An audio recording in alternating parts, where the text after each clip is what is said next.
guys, number part 2 ni siya sa Pitoda Association, Pereira's Tricycle Operators and Driver Association. Nagya po ni siya, gidugtong ni siya sa part 1. So good diha sa atbang sa Tagum Public Market. Paduling na siya adto sa Santo Niño Road.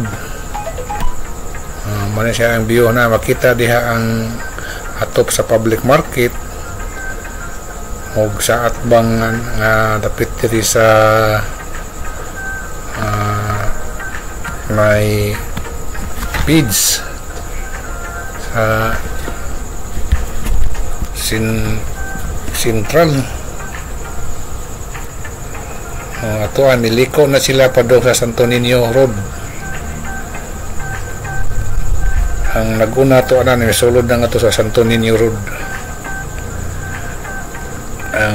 Ang tumoy di pa sa public market dapit.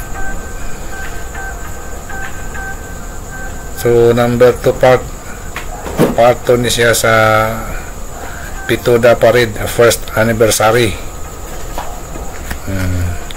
So kay layo-layo naman sila atong giputol ni niya nga video aron mo transfer og laing point, third point to be occupied to continue covering the video, drone footage.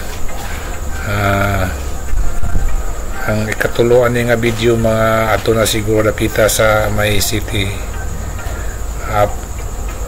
square. So ang drone na to atong ipa-stop atong pa return to base para nga balhin sa third point of to be occupied to take the drone footage at National Highway fronting the city square. Okay, thank you guys. I'm going to land na ang drone. Bye.